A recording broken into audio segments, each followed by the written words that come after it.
अरे स्टूडेंट, आप लोग कैसे? उम्मीद करता हूँ अच्छे ही होंगे।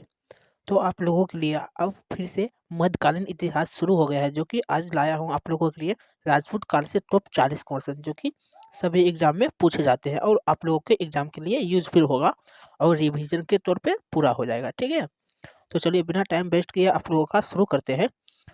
पहला क्वेश्चन है, राजपूत शब्द का उत्पत्ति किस शब्द से बनी जाती है? राजपूत शब्द का उत्पत्ति किस शब्द से बनी जाती है?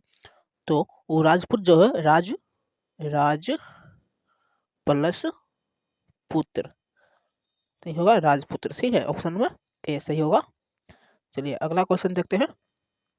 अगला क्वेश्चन है, र- राजपूत काल का मुख्य समय किस शताब्दी से माना जाता है? राजपूत काल का मुख्य समय किस शताब्दी से माना जाता है? तो वह जो माना जाता है वो माना जाता है 7वीं शताब्दी से लेकर के 12वीं शताब्दी तक। ठीक है, आप लोग को याद रखना है। अगला क्वेश्चन है, गुर्जर प्रतिहार वंश किस वंश का संस्थापक था? वह प्रतिहार वंश किस वंश का संस्थापक था? तो इसका जो संस्थापक था नागभट्ट प्रथम का, नागभट्ट प्रथम का। ठीक है, आप लोग को याद रखना है, ऑप्शन नंबर ए। ठीक है, चलिए अगला क्वेश्चन है, कन्नौज कन्नौज त्रिकोण कन्नौज त्रिकोणीय संघर्ष किस तीन शक्तियों से हुआ? किन तीन शक्तियों से हुआ? तो कन्नौज त्रिकोणी किस संघर्ष शक्तियों से हुआ है? तो इसका राइट आंसर होगा ऑप्शन नंबर बी। ठीक है, पर प्रतिहार राजकूट। ठीक है, चलिए अगला क्वेश्चन देखते हैं। पाल वंश का संस्थापक किसने की? पाल वंश का स्थापना किसने की? पाल वंश का स्थापना किसने की, या इसका संस्थापक कौन है, ऐसे भी पूछा जा सकता है। तो पाल वंश का स्थापना किसने की? तो पाल वंश का जो स्थापना किया था वो गोपाल ने किया था, गोपाल। ठीक है, आप लोग को याद रखना है। चलिए अगला क्वेश्चन है, प्रतिहार वंश का राजधानी क्या थी? प्रतिहार वंश का राजधानी क्या थी? प्रतिहार वंश का जो राजधानी थी वो ऊपर में ही दिया हुआ था, कन्नौज। ठीक है, तो इसका right answer option number B, Kannauj. ठीक है, आप लोग को याद रखना है। अगला क्वेश्चन है, चौहान वंश का राजधानी क्या थी? चौहान वंश की राजधानी क्या थी? तो चौहान वंश की जो राजधानी थी वो अजमेर थी, अजमेर। ठीक है, आप लोग को याद रखना है। तो इसका राइट आंसर होगा ऑप्शन नंबर ए। ठीक है, अगला क्वेश्चन देखते हैं। पृथ्वीराज चौहान के गुरु कौन थे? पृथ्वीराज चौहान के गुरु कौन थे? पृथ्वीराज चौहान के गुरु कौन थे? पृथ्वीराज चौहान के जो गुरु थे वो चंद्रदाई थे, चंद्रबरदाई थे, ऑप्शन नंबर बी। ठीक है, आप लोग को याद रखना है। अगला क्वेश्चन है, पृथ्वीराज रासो की रचिता कौन है? पृथ्वीराज रासो की रचिता कौन है? तो इसका रचिता भी वही है, चंद्रबरदाई। ठीक है, आप लोग को याद रखना है। चलिए अगला क्वेश्चन देखते हैं। ट्राइन का प्रथम युद्ध कब हुआ था? जो ट्राइन का प्रथम युद्ध हुआ था वो 1191 में हुआ था। ठीक है, आप लोग को याद रखना है। तो इसका राइट आंसर होगा ऑप्शन नंबर बी। ठीक है, और द्वितीय युद्ध कब हुआ था? द्वितीय युद्ध हुआ था 1192 में, द्वितीय। ठीक है, आप लोग को याद रखना है। ठीक है, चलिए अगला क्वेश्चन देखते हैं। यहाँ पे आ गया, ट्राइन के द्वितीय युद्ध में पृथ्वीराज को किसने हराया? पृथ्वीराज को किसने हराया? तो पृथ्वीराज को जो हराया था मोहम्मद गौरी ने था, मोहम्मद गौरी या गौरी भी बोल सकते हो। तो ये इसका राइट आंसर होगा बी। ठीक है, ऑप्शन नंबर बी, आप लोग को याद रखना है। अगला क्वेश्चन है, परमार परमार वंश का मुख्य शासक कौन था? परमार वंश का मुख्य शासक कौन था? ठीक है, परमार वंश का मुख्य शासक कौन था? तो इसका जो मुख्य शासक था वो भोज था, भोज। भोज अजीब सुनने में लगता होगा, लेकिन उस समय के नाम ही अजीब अजीब है, क्या करें। अपने से तो रख नहीं सकते हैं, क्योंकि एग्जाम निकालना है, एसएससी, रेलवे, बैंकिंग। चलिए अगला क्वेश्चन है, राजा भोज किस वंश से संबंधित थे? राजा भोज किस वंश से संबंधित थे? राजा भोज जो थे वो परमार, ऊपर में भी देखा था, इसका क्या था, परमार। ठीक है, तो इसका राइट आंसर होगा ऑप्शन नंबर बी। ठीक है, आप लोग को याद रखना है। अगला क्वेश्चन है, गहरवाल वंश की राजधानी क्या थी? गहरवाल वंश का राजधानी क्या थी? तो इसका जो राजधानी थी वो कन्नौज था। ठीक है, कन्नौज, कन्नौज। आप लोग को याद रखना है। ऑप्शन नंबर बी, ठीक है, ऑप्शन नंबर बी। चलिए अगला क्वेश्चन है, चंदेल वंश की राजधानी, चंदेल वंश से संबंधित क्षेत्र क्या थी? चंदेल वंश से संबंधित क्षेत्र क्या थी? तो इसका जो संबंधित है वह अति बुंदेलखंड थे, बुंदेलखंड, इसका ऑप्शन नंबर ए, ठीक है, बुंदेलखंड। चलिए अगला क्वेश्चन है, बजुरो बजुराहो बजुराहो मंदिर किस वंश के द्वारा बनाए गए? बजुराहो मंदिर किस वंश के द्वारा बनाए गए? बजुराहो मंदिर किस वंश के द्वारा बनाए गए? तो ये चंदेल वंश के द्वारा बनाए गए। तो इसका राइट आंसर होगा ऑप्शन नंबर बी, ठीक है, आप लोगों को याद रखना है। अगला क्वेश्चन है, सोलंकी वंश को और किस नाम से जाना जाता है? सोलंकी वंश को और किस नाम से जाना जाता है? सोलंकी वंश को और किस नाम से जाना जाता है? चालुक्य के नाम से, ठीक है, चालुक्य के नाम से जाना जाता है। ऑप्शन नंबर होगा ये, आप लोग को याद रखना है। चलिए अगला क्वेश्चन है, अनहिलवाड़ा किस वंश की राजधानी है? अनहिलवाड़ा किस वंश की राजधानी है? अनहिलवाड़ा किस वंश की राजधानी है? सोलंकी वंश की। आपको पहले ही अभी मतलब ऊपर में ही देखे थे। सो इसका right answer option number C, ठीक है, आप लोग को याद रखना है। चलिए अगला क्वेश्चन देखते हैं, ऊपर नहीं बढ़ रहा। अगला क्वेश्चन है, राजपूतों का समकालीन व्यवस्था मुख्य धारण क्या थी? राजकुमारों का व्यवस्था मुख्य धारण क्या थी? तो इसका जो मुख्य धारण थी वो थी समांतरवाद, समांतरवाद, ठीक है, ऑप्शन नंबर सी हो जाएगा, समांतरवाद, आप लोग को याद रखना है। अगला क्वेश्चन है, राजपूत काल में भूमि अनुदान को क्या कहा गया? राजपूत काल में भूमि अनुदान को क्या कहा गया? तो राजपूत काल में भूमि अनुदान को जागीर कहा गया, जागीर, ठीक है, आप लोग को याद रखना है। नहीं हो पर लिखने में, क्योंकि हाथ से ही लिखता हूँ आप लोगों के लिए, इसलिए पेन अभी तक लिया नहीं, ले लूंगा। चलिए अगला क्वेश्चन है, राजपूत काल में प्रमुख भाषा क्या थी? राजपूत काल के प्रमुख भाषा क्या थी? तो राजपूत काल के प्रमुख भाषा जो थी वो थी संस्कृत, ठीक है, संस्कृत थी, संस्कृत, आप लोग को याद रखना है। चलिए अगला क्वेश्चन है, राजपूत काल में मंदिरों के स्थापत्य के मुख्य शैली क्या थी? मुख्य शैली क्या थी? स्थापत्य का मुख्य शैली क्या थी?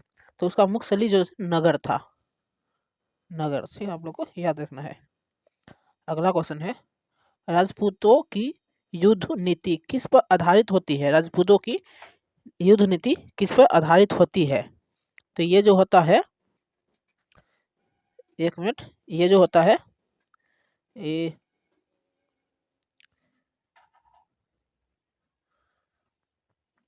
क्या है क्वेश्चन?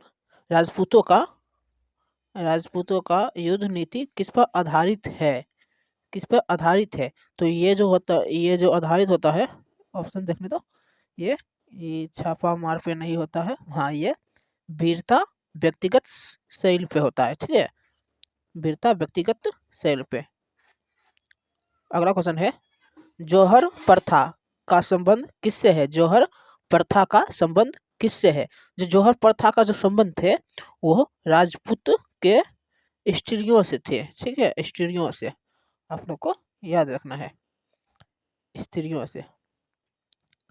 चलिए अगला क्वेश्चन देखते हैं, शाका प्रथा का अर्थ क्या है? शाका प्रथा का अर्थ क्या है? शाका प्रथा का अर्थ क्या है? तो शाका प्रथा का जो अर्थ है वो सामूहिक युद्ध था, सामूहिक युद्ध था, इसका राइट आंसर बी। ये को पूछेगा, सता सता प्रथा क्या है? सता प्रथा क्या है, ठीक है, ये पूछा था। इसमें क्या होता था, जब पति मर जाते थे तो उसके साथ पत्नी को भी जला दिया जाता था, ठीक है। चलिए अगला क्वेश्चन है, मेवाड़ किस राजपूत से संबंधित है? मेवाड़, मेवाड़ किस राजपूत से संबंधित है? मेवाड़ जो है किस राजपूत से संबंधित है? वह सिसोदिया संबंधित है, ठीक है, सिसोदिया, ठीक है, ऑप्शन वो हो जाएगा बी, ठीक है। सिसोदिया वंश की राजधानी क्या थी? सिसोदिया वंश की राजधानी क्या थी? बताओ, सिसो वंश की राजधानी, दिया की राजधानी क्या थी? सिसो वंश की राजधानी क्या थी? तो इसका जो राजधानी थी वो था चित्तौड़, ठीक है, चित्तौड़ थी, आप लोग को याद रखना है। ऑप्शन नंबर ये होगा उसका। अगला क्वेश्चन है, राजपूत काल में सबसे बड़ा दुर्ग क्या था? राजपूत काल में सबसे बड़ा दुर्ग क्या था? राजपूत काल में सबसे बड़ा दुर्ग जो था वह चित्तौड़ था, ठीक है, चित्तौड़। राइटिंग थोड़ा गड़बड़ाता है, कोई बात नहीं, लेकिन आपको समझना है, आपको याद करना है, ठीक है, आपको रिवीजन करना है, आप लोगों का कितना सही होता है सो, ठीक है। चलिए अगला क्वेश्चन है, राजपूतों का मुख्य व्यवसाय क्या था? राजपूतों का मुख्य व्यवसाय क्या था? राजपूतों जो किससे अपना भरण पोषण करते थे, किससे? तो वो जो करते थे वो युद्ध से ही करते थे, युद्ध जीतते थे, और उसके बाद और अपना इस जितना भी उसके यहाँ सामान रहता था वो सब लूट लिए जाते थे, ठीक है, युद्ध, आप लोग को याद रखना है। अगला क्वेश्चन है, राजपूत काल में शिक्षा का प्रमुख केंद्र क्या था? राजपूत काल में शिक्षा का प्रमुख केंद्र क्या था? राजपूत काल में शिक्षा जो मिलते थे वो मंदिर से, ठीक है, मंदिरों से, कि वो सब मंदिर को बेसी बेसी मानते थे। अगला क्वेश्चन है, राजपूत काल का प्रशासन का सर्वोच्च पद क्या था? सर्वोच्च पद क्या था? सर्वोच्च पद क्या था? तो राजपूत का सर्वोच्च पद जो था वो राजा का था, ठीक है, सबसे ऊपर वाला। अगला क्वेश्चन है, राजपूत काल में कर वसूली किस पर आधारित होते थे? राजपूत काल में कर वसूली किस पर आधारित होते थे? वो भूमि पे आधारित होते थे पहले राजपूत काल में, भूमि, ठीक है, भूमि पे कितना भूमि है उसके हिसाब से लिया करते थे। आप लोगों को याद होगा 3 कठिया व्यवस्था याद है क्या, जो गांधी जी के द्वारा अति किया गया था, मतलब उसको हटाया गया था, अंग्रेज द्वारा जो 3 कठिया व्यवस्था लागू किया गया था।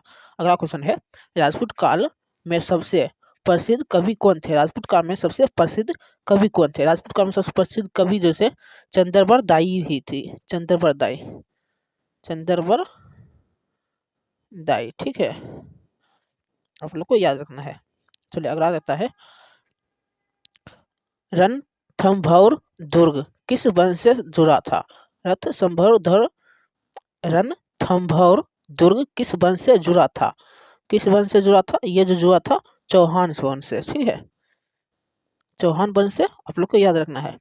अगला देखते हैं, राजपूत काल में महिलाओं की स्थिति कैसी थी? राजपूत काल में महिलाओं की स्थिति कैसी थी? वो सीमित थी, ठीक है, आप लोग को याद रखना है, सीमित।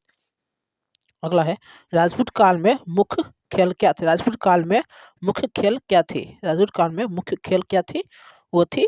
वो शिकार था, शिकार करना, वहाँ शिकार भी किया करते थे। चलिए अगला क्वेश्चन है, राजपूत काल में संगीत का संरक्षण किसने दिया? संरक्षण किसने दिया? राजपूत काल में संरक्षण किसने दिया? ये जो दिया था राजा ने, आप लोग को याद रखना है, राजा, ऑप्शन नंबर बी, ठीक है।